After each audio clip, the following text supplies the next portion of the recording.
Good morning, everybody.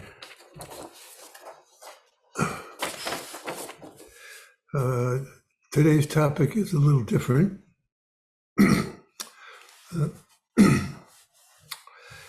It's on something called the default mind, which I'll explain in the process of giving the talk. For us to concentrate in daily life, we need what neuroscientists call a good working mind. This is a scientific term, as it were, working mind. When nothing in particular is happening, and so there is nothing that we need to do, we tend to use another area of our mind, the default mind, okay, or the default network. A relatively new concept in cognitive science, Google says that this is, quote, a set of regions more active during passive tasks than tasks demanding focused external attention. To say that again, when we are concentrating, we use the working mind. Our mind is active. But when we are not concentrating, then the opposite mind comes up, which is a more passive mind. Okay, and that's called the default network. And today I'm going to talk about the nature of self in the default network. This default network, or mind, is also where thinking about one's past or planning for one's future comes from. An example of such autobiographical thinking about ourselves in the past or thinking about ourselves in the future, okay?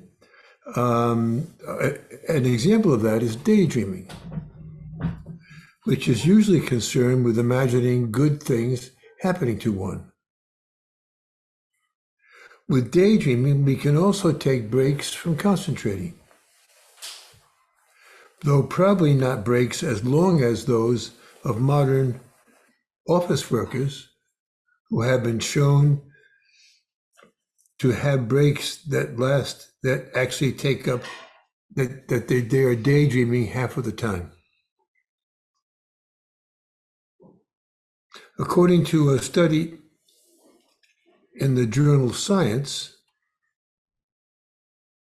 because we tend to daydream when we are not occupied with our world, a common denominator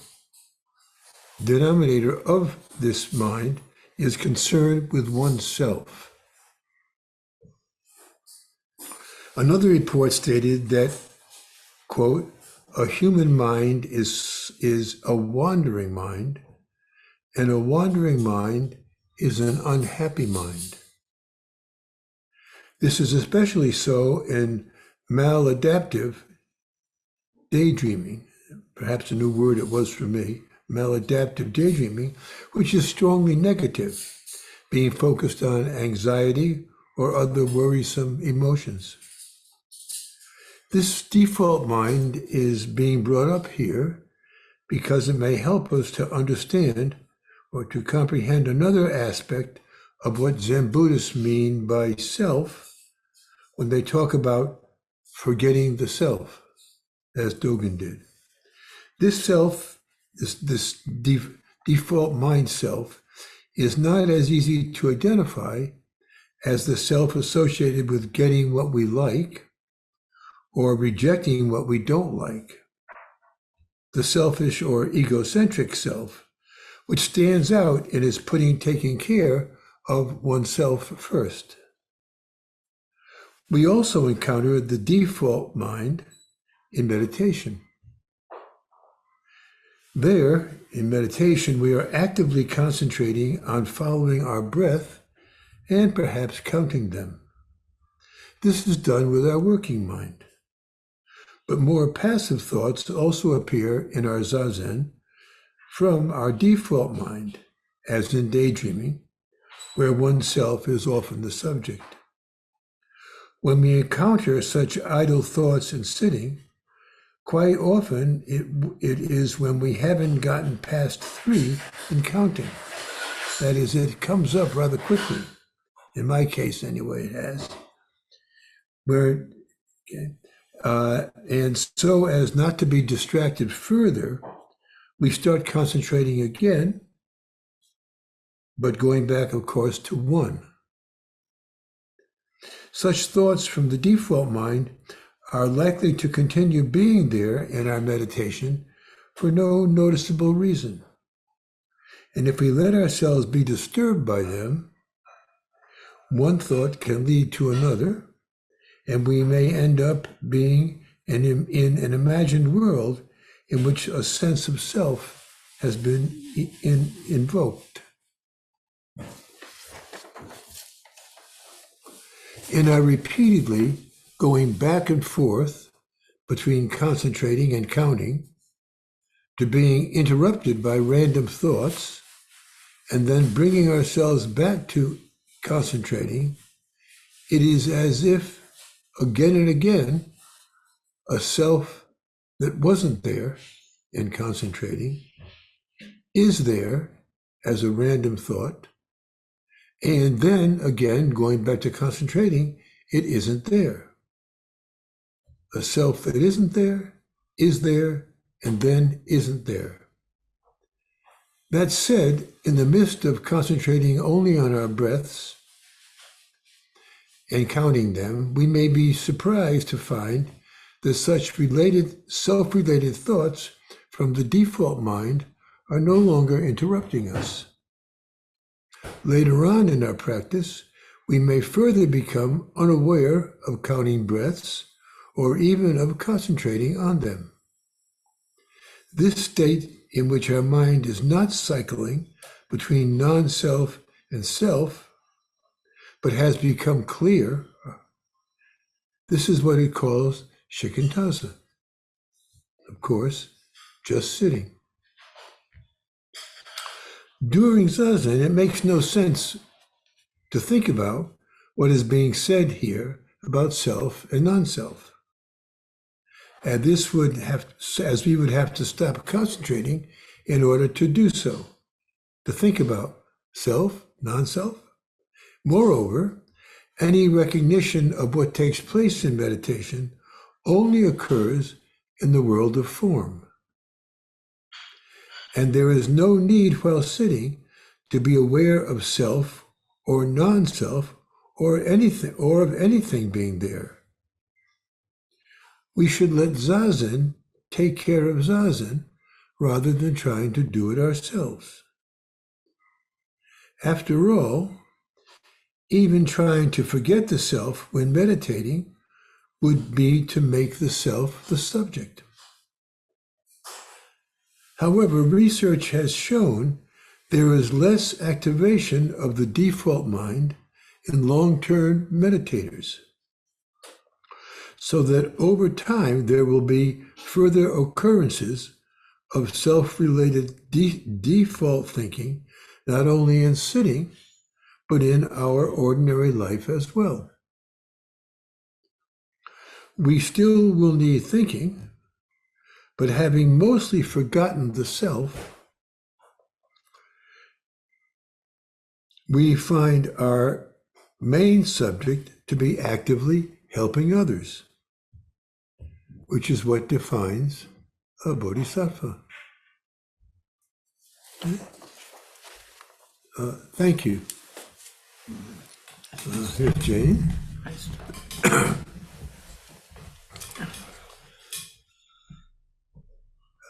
I began thinking about this self, this default mind. Of course, the experience of zazen, of having random thoughts, has always been there. Particularly when you begin, sometimes you can't seem to escape them. But they all represent a part of self. That's what I was trying to find. I found out by inadvertently thinking about talking about daydreaming and finding out a little research online that, of course, I was talking about the default mind, which I hadn't even heard of before. So I thought I'd bring it up and tell you what it was about. So, but any questions or comments? Yes, Mark? Einstein claimed that he only had one original thought in his life, and that's when he was daydreaming.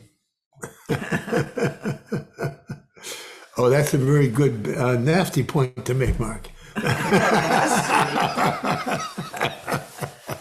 No, that's right.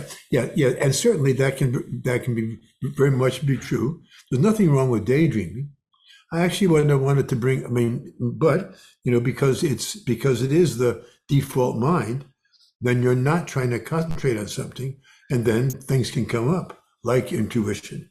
Yes. So actually, daydreaming can be very, very helpful. But in meditation, of course, it's not meditating. You're meditating, of course, but it's something that comes up, which breaks your concentration, and you have to start, as it were, over again, which is fine because you are when we're sitting, although we don't think about it, as I brought up, that's non-self. So when we can I get this a bit of clarity here?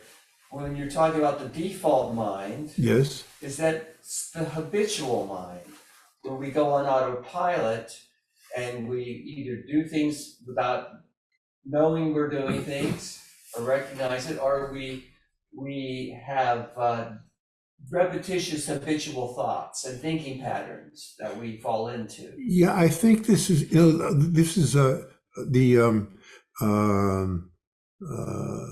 this is kind of unique, actually, because this concept of the default mind came from people studying, psychologists studying meditation and recording what happens in meditation in people's brains, because they found out when you weren't concentrating, there was something quite different that came up, which was this a default mind. But there are many, many areas of the mind. But the opposite in the mind, the opposite of concentration, of the concentrating mind, the working mind, the mind is dealing with what's on the outside world. For example, when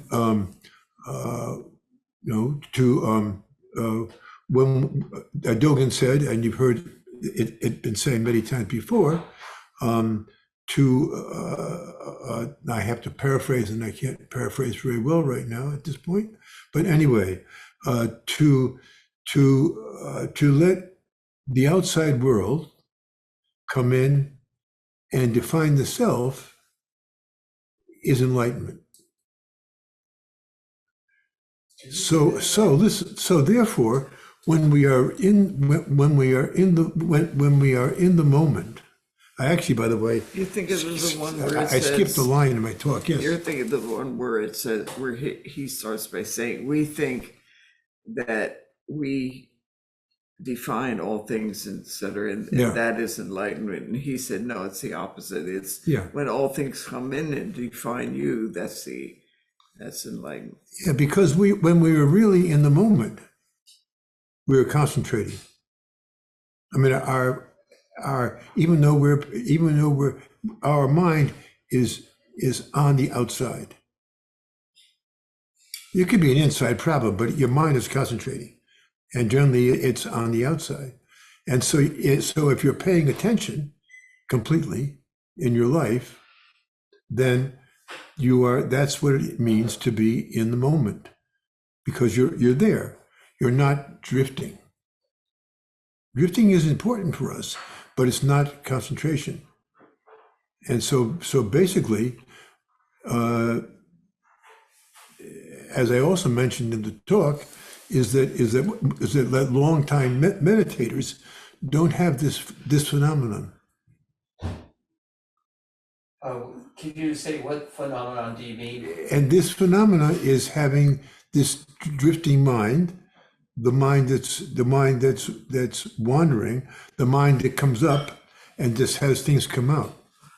Okay, but this is not the whole mind, and there are many sections. They light up various sections of the mind. And I don't know much about this at all. I don't know anything about this at all. So I couldn't answer your question, actually. But no, I think it's not. I think it's some other place in the mind, what you were talking about. But I couldn't tell you what the name of that place is. Yeah.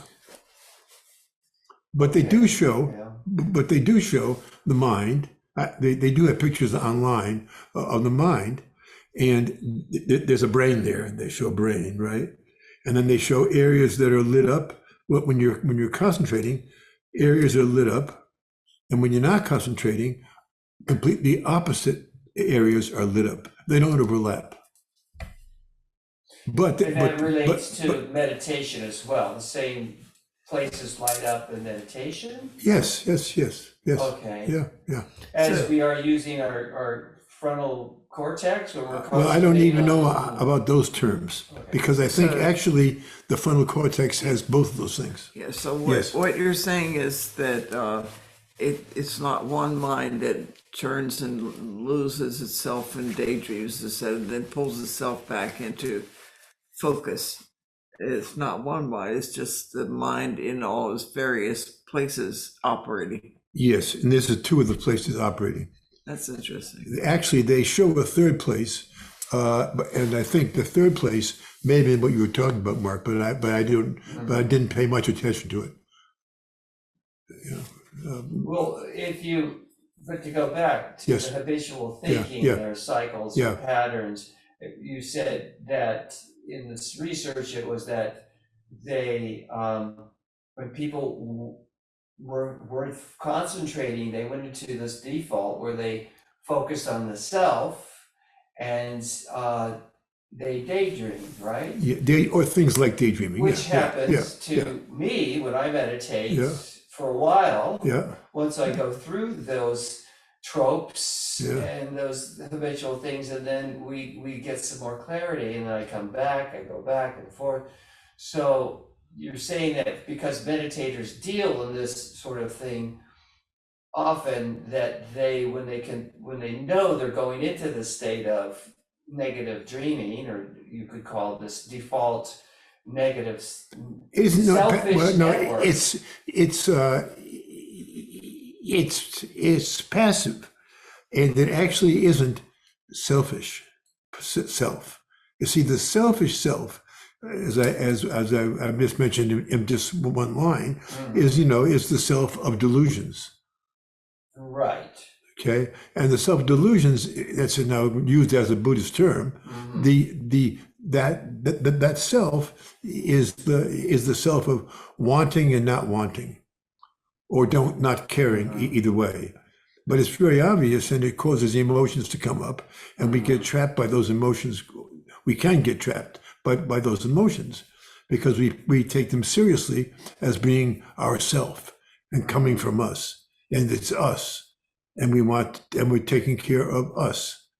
But it's another area. It's not just the concentration versus the passive. It's another kind of self. There are many kinds of self. So it's like the mind taking care of itself when you're not actually using Yes, an important part. This- It's just but it is keeping true. the motor running, Anything comes. Keep the motor running. What is that again? keeping the motor running. Oh yes, right, yeah. So when of course Jane and I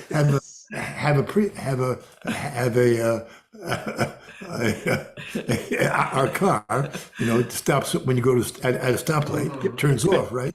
To And carry, Prius. to So carry that's the why car, to It's carry a the car Buddhist. thing, It's definitely a Buddhist. to carry the car thing in, think about going down the street and putting the clutch in and just letting the car go. With Yes, the clutch in. Sure, that'd be fine. Yeah. Yeah. Yeah, like that. Yeah, Yeah. definitely. Car's still running, Yep, the car's still running. but Yes, it's just not, the motor's just not engaged with the transmission. That's all. that's true. That's a better image actually than mine of turning off completely. Yeah, because that's what's happening. Yeah. So we'll take that one for sure. And Mike, your hand was up there a long time ago. Yeah, I got kind of tired, so I just pulled it down. No, actually, you answered one question I had, but I had another question. It's kind of a sideline on this. In Shikantaza, when we're doing Zazen, and you have the default mind and all this going on. While you're in Zazen, I guess you would have to be careful not to become too obsessed with trying to quiet down the default mind and in a way concentrate on the Zazen. But it kind of seems like it conflicts with the idea of just sitting. And so I kind of see a whirlwind developing when we're meditating, because I'm sure everybody goes through the same thing. My mind's a freeway, and most of it's just nonsense going through. And I concentrate on quieting that down and getting back into Zazen. Is that struggle something we are trying to eliminate and just let everything flow, or do we actually want to concentrate on quieting down the default mind while we're in Zazen, because it's disrupting what we're trying to do in Zazen, which is just sit and watch. No, you don't want you don't want to try to do that. No. What you're saying is, to yourself, go back to work. There's nothing wrong with the default mind, but it just happens to be that default mind in which the self comes up. This passive, as it were, self comes up. But no, you just Zazen will take care of itself. So all you have to do is keep concentrating, and then you find you're not, and you go back to it. And when we're counting our breaths, we have that as a reminder by then starting back at 1. But basically, all we're saying is keep your mind focused. When your mind is unfocused, it's a place where there's a hidden self there, even though we don't know it. But we're not trying to avoid it. We just want to concentrate. It's the positive change. No, go ahead, finish. No, I'm happy to be done. Finish, Yeah, as you said. yeah, Did you finish? yeah. Really? Oh, okay. I was just gonna say, the way it feels like is you're like in a round circle, like a bullseye type thing. And all this activity is always taking place around the outside rims. And you're pulling your focus into the center and just looking. And in Shigatase, you relax that center focus and just let it open out wide, all the way out to the outer circles. In the outer circles, everything takes on different kind of feelings, different things happening. It's still active and still moving, but it takes on a different face, as it were. So you kind of just observe, but don't let it get out of control. Yeah, don't. That's one way to think of it, but I don't think it's even observing. I think it's just letting something be as it is without interfering. And I think it is anyway. Just go back to observing, if that's the word we're going to use. Yeah. Just go back to that. That's all. But nothing changes. Don't say something is bad in yourself. I mean, even the smallest bad. Oh, that's not productive. Yeah. Just keep. You will stop having that Nothing clashes. after a long time. You kind of re-educate without re-educating. Yeah, and everything works together finally. Nothing really clashes. It seems like it is when you're first starting to sit, but it doesn't actually. It's just there, and we stop fighting with it. Yeah. So it's I should have started Zazen years ago. It seems to be a long process, but it's like that was the thing I was curious, because the way you described with the default mind, these are natural processes of the brain. And so you can manipulate them, but you can't stop them, and you don't want to stop them because they both have their uses. But I was just thinking about, the business where when I do Zazen, my brain takes off and I go, hey, wait a minute, you're doing something else here, stop daydreaming. And I pull myself back in, and I keep wondering, am I spending so much time, pulling back on the dog's leash and, not doing Zazen, or when I say pulling back on the dog's leash, I'm talking about the default mind taking off, or should I just let go of the leash and let it go run around and I just concentrate on what I'm doing at that moment? No, yeah, of course, and so so you can see the point is, um, uh, train the dog, and then the dog doesn't need a leash. Okay. Thank you.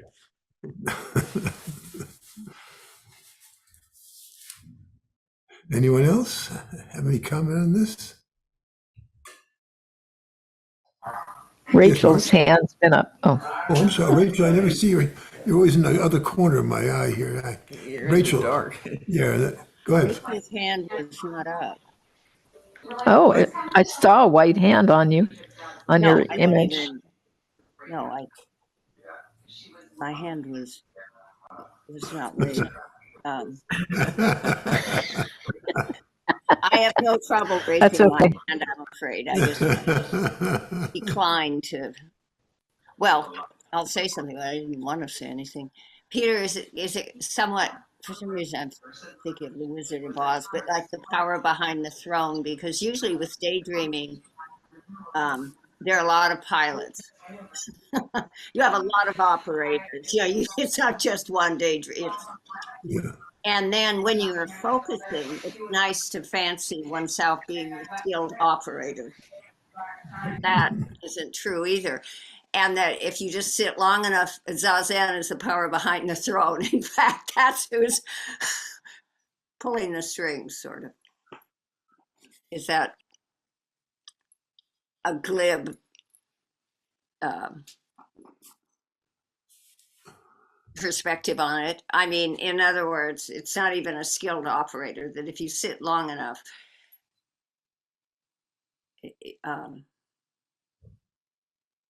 If you sit long enough, your mind is just you don't mind feel is like just you're clear. sitting there Your mind is staring just at all. clear. You're not even concentrating. Your mind is just clear. And with that, which would be the natural thing that actually occurs. Yeah. So we don't want to cling to anything during Zazen, even things that could be called good or things that could be called bad, because we're clinging. And so, clinging is something that is useful to give up, actually.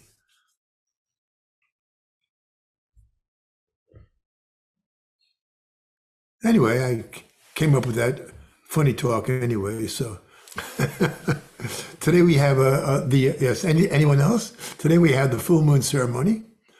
Please stay. I don't want to get lonely around here. And next week is the Zazenkai. Okay. And Sandy has her hand up. oh yes, Sandy. Yeah. Sandy. Thank you, Sandy. I was going to say when I first started meditating with you, you said just to sit. And so that's what I did. I sat and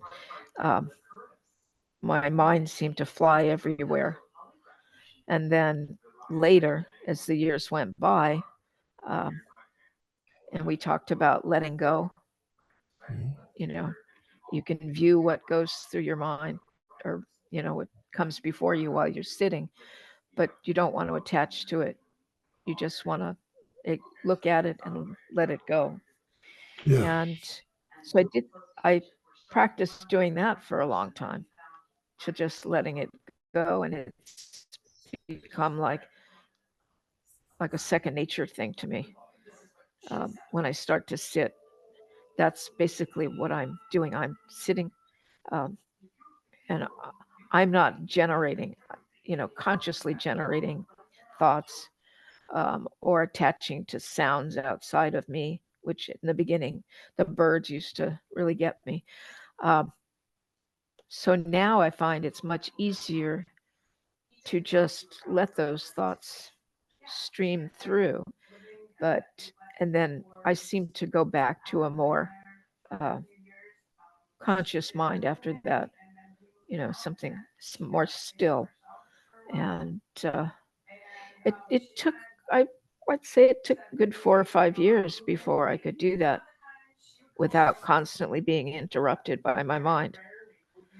And it was something good, because what I learned was that I can sit down anywhere and I can do that and quiet my mind. And it brings me a sense of peace.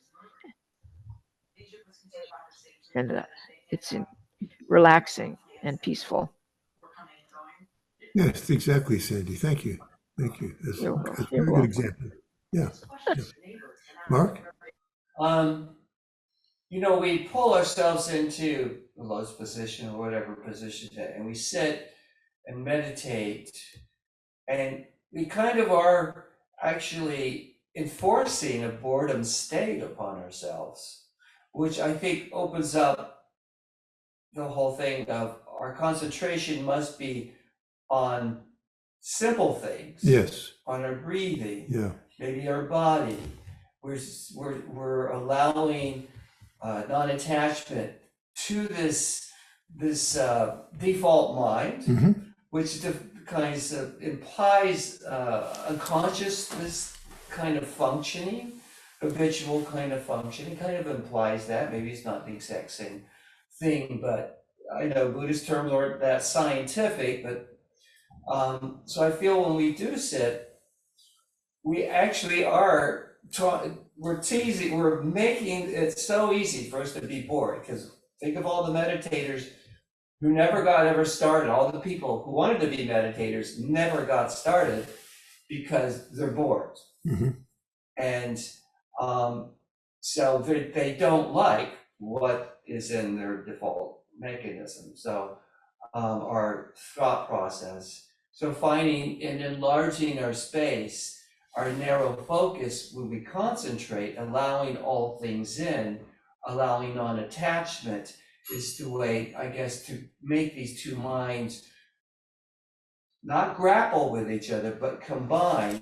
And that might be the source of enlightenment in many ways, where we bring all our many more, I don't know, did they ever get somebody enlightened on the recordings, on the MRIs? I don't know. Not that I've heard of.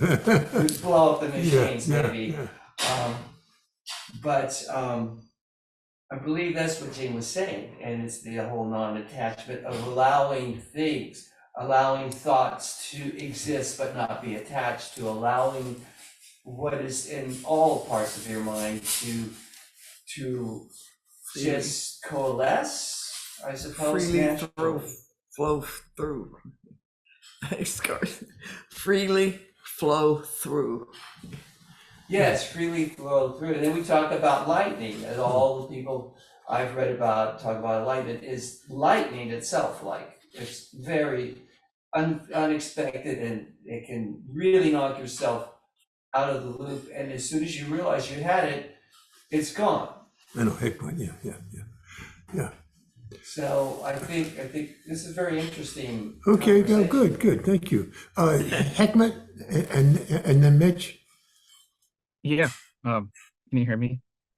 Yes, of course. Okay. Well, thanks for the talk. I was just thinking, like, there were times in meditation for me where it's almost like a small shock, like, oh, I'm forgetting myself a little bit, right? Like, and maybe I just found that kind of interesting, how that kind of relates to maybe the default mind, like you were talking about, maybe a little clinging to it a little too much or over identifying at times. I don't know. I just thought that was an interesting thing I've noticed, and how it ties to your talk. But there's sometimes it's nice to kind of take a break from our default mind. Well, Yeah. that's also true with kind of the opposite, isn't it? Yeah. But anyways, we have to relax sometimes, but and things can come through. But in Zazen, we watch our breaths, and when we're just sitting down, or sometimes when we're just beginning the Zazen, you'll go out, count your breaths, and you find yourself naturally forgetting about you. I mean, you forget the counting. You don't even think. You don't even. Not a matter of forgetting. Counting disappears, and then even watching your breath disappears. And that's what my supposition that is just sitting. That is shikantaza. Yeah. Yes, Mitch. If Mitch is psychologist here, you got to be careful with him. Well, everything I've known is so obsolete that it's everything I know is 40 years old. Yeah. For me, when I sit, and you can correct me, please, if I'm way off base. I just want to be present. I just want to be sitting in the room. I'm present in this room. If you take a walk through a beautiful rainforest, we have beautiful places to walk here, or you're up in the Olympic Peninsula walking through these forests with ferns and redwoods and everything. I don't want to be thinking about my taxes, or that I got to get my tires rotated, or, I forgot to buy eggs. I want to be here in this forest, taking it all in. That's what I do when I sit. I just want to be present, quietly present in the moment. Yeah. And my mind wanders just like everybody else. I'm certainly no Buddha or anything like that. And you just bring it back, and you just feel your own body, and you feel the room. And one time when I was up at Great Vow doing a sesshin many years ago, Chosen Bay said, when you're sitting, you should hear the grass grow. And it took me a while to think about that. I mean, it really sort of kind of, it was like a little koan thing, it's like your mind is a mirror, you keep thinking on it and thinking on it. But you just want to be present. That's my goal. Yeah, exactly. I agree completely. Yep. Yeah. I was trying to show you what I was trying to use this science to show us what's happening when we, are usually sitting. But yes, even concentrating is not our goal, but being present that's indeed what it is. Neither concentrating nor wandering. Yeah, Just your mind is clear. There's Your no mind is past. clear. There's no Concentrating, past. it disappears. Yeah. There's no past, which is just a memory and a thought. There's no future, which is a wish and it's just a thought. Yeah. You gotta somebody said in the chat that I should explain what a clutch is.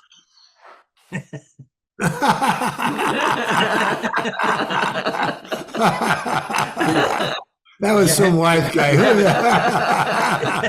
have an engine that's turning under power, and you have a transmission that's giving you different ratios of gears.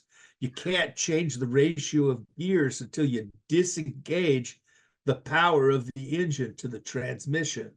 So you have what in the old time cars, you have a clutch. You put your foot in, it disengages the power from the transmission so you can change gears, and then you let the clutch out and you re-engage the power to the transmission. Thank you very much. Thank you very much. Only us old folks would understand that. I drove a manual transmission for 50 years. I mean, I wouldn't buy an automatic until these the CVTs came along, the continuously variable transmissions, the new ones. Wonderful things. Thank you very much. Thank you very much. Thank you. Motorcycles too, Hekmat said. Yeah. Yeah, one down, 3 up, right? Yeah. Okay. Thank you, everyone.